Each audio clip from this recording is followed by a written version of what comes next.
بسم اللہ الرحمن الرحیم۔ آج کی جو رات ہے ماہ رجب کی 27ویں رات ہے، جسے شب معراج کہا جاتا ہے۔ یہ بابرکت اور مقدس راتوں میں سے ایک رات ہے۔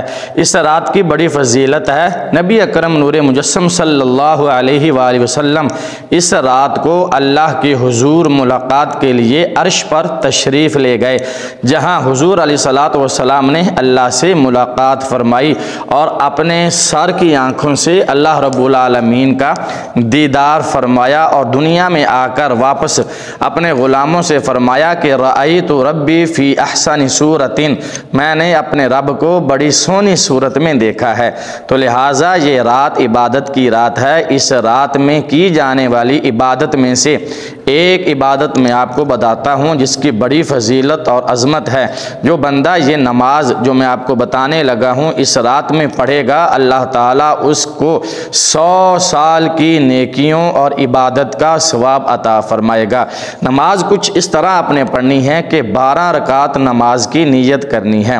12 رکعت نماز نفل واسطے اللہ تعالیٰ کے منہ خانہ کعبہ کی طرف اللہ اکبر۔ جو مرد حضرات ہوں گے وہ کانوں تک ہاتھ اٹھائیں گے، جو خواتین، عورتیں، مائیں، بہنیں، بچیاں نماز پڑھیں گی، کوئی بھی نماز چاہے وہ فرض نماز ہو، دن کی 5 نمازیں ہوں، وہ جب بھی نماز شروع کریں گی تو خواتین اپنے کندھوں تک ہاتھ اٹھا کے اپنی چادر کے نیچے، دوپٹے کے نیچے سینے پر اپنے ہاتھ باندھیں گی۔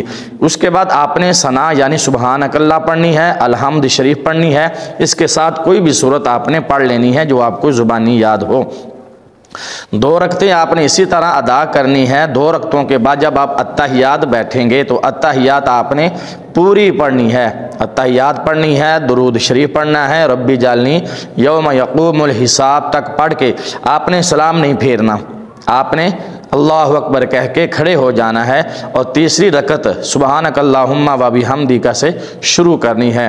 پھر آپ نے 2 رکعتیں اسی طرح ادا کرنے کے بعد اتحیات پوری پڑھنی ہے، سلام نہیں پھیرنا، کھڑے ہو جانا ہے۔ اس طرح آپ نے 2 کر کے اتحیات بیٹھنا ہے، اور سلام پھیرے بغیر آپ نے کھڑے ہو کے سبحانک اللہ سے نماز کو شروع کرنا ہے۔ 12 رکعتیں آپ نے اس طرح ادا کرنی ہے۔ 12 رکعتیں ادا کرنے کے بعد جب آپ آخری اتحیات بیٹھیں گے پھر آپ نے یوم یقوم الحساب یعنی پوری اتحیات پڑھ کے سلام پھیر دینا ہے۔ سمجھ نہیں آئی تو ویڈیو کو پیچھے کر کے آپ دوبارہ بھی اس کو سن سکتے ہیں۔ سلام پھیرنے کے بعد آپ نے 100 مرتبہ درود شریف پڑھنا ہے، 100 مرتبہ آپ نے استغفار یعنی استغفر اللہ ربی من کل ذنب و اتوب الیہ، یا جو بھی آپ کو استغفار آتا ہو، استغفر اللہ استغفر اللہ استغفر اللہ، 100 مرتبہ آپ نے یہ پڑھنا ہے۔ اس کے بعد آپ نے 100 مرتبہ تیسرے کلمے کا پہلا حصہ سبحان اللہ والحمد للہ ولا الہ الا اللہ واللہ اکبر، یہاں تک آپ نے پڑھنا ہے، جو ہم نماز تسبیح یعنی صلاۃ التسبیح میں بھی پڑھتے ہیں۔ اس کے بعد آپ نے اللہ رب العالمین کے حضور دعا مانگنی ہے۔ انشاءاللہ کل کا سورج بعد میں چڑھے گا، آپ کی دعائیں پہلے قبول ہو جائیں گی۔ ویڈیو اچھی لگے تو اس کو شیئر کیجئے گا، یوٹیوب پہ دیکھ رہے ہیں تو سبسکرائب کر دیجئے گا، اگر آپ فیس بک کے پیج پہ دیکھ رہے ہیں تو پیج کو فالو کر دیجئے گا۔ السلام علیکم ورحمۃ اللہ وبرکاتہ۔